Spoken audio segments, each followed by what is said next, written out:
What's more pleasant than a picnic on a sunny afternoon?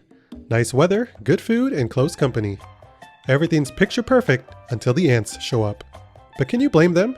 All they want is a few bites.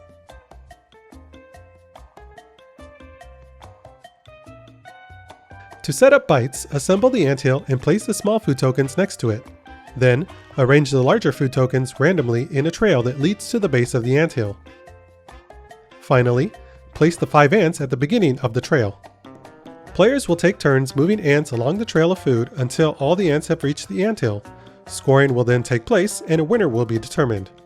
On your turn, select one of the ants on the trail and move it toward the anthill until it reaches a food token that matches its color. Now that this green ant is on the pepper, for example, you can choose either the food token directly in front or behind the ant and take it into your possession. If there are no more food tokens on the trail that match the chosen ant, it goes all the way to the end and is placed on one of the tiers on the anthill, and you take one of the small food tokens that were set aside during setup. The higher an ant is on the anthill, the more that color food token is worth. In this scenario, apples are worth 4 points, bread 3 points, peppers 2, cheese 1, and grapes 0. Bites is a handsome game. The dual layer tokens are as clever as they are cute, and the anthill is an attention grabber for sure. But beneath the quaint setting and the adorable production lies a sharp game of speculation and value manipulation. Bites lives in the in-between spaces, where you are never quite sure whether your actions are pushing you forward or dragging you down until it's too late. Every food token you pick up has the potential for big gains, but it's just as likely to be a dud.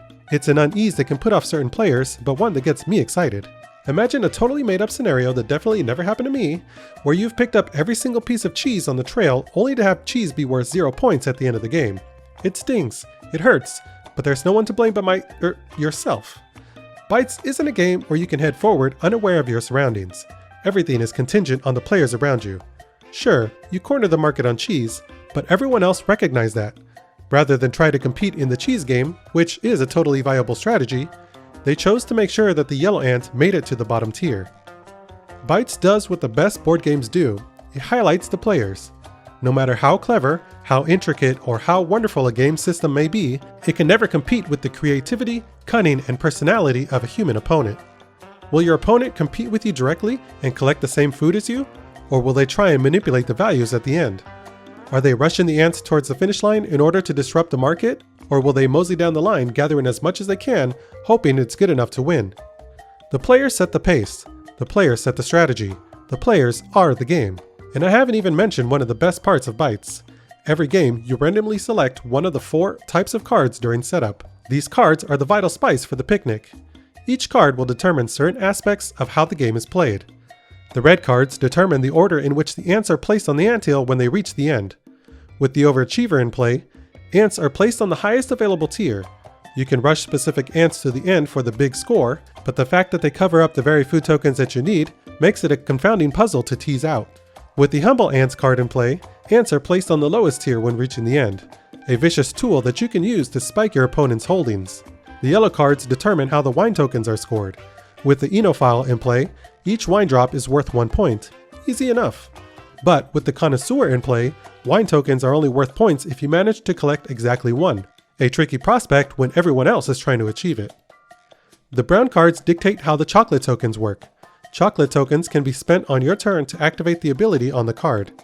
The Doubler allows you to take a second food token on your turn. And the Craver allows you to take an ant all the way back to the beginning of the trail and take 2 moves with it. The blue cards introduce a special rule that affects the entire game. The Miner brings in pieces of gold that are worth 5 points, while the Merchant is a stand where you can exchange your food tokens. Too many games confuse more stuff with actual meaningful variety. These cards aren't simply a way to change things up for the sake of changing things up. They change the very tenor of every game that you play, and with over 24 cards in the mix, you can't rely on established strategies. You'll need to evaluate each playfield on its own terms. Bites is a beautiful package, inside and out. It's easy to explain, but not easy to grasp. It's short in playtime, but not short in emotion. It's about as good as a game can get in such a bite-sized package.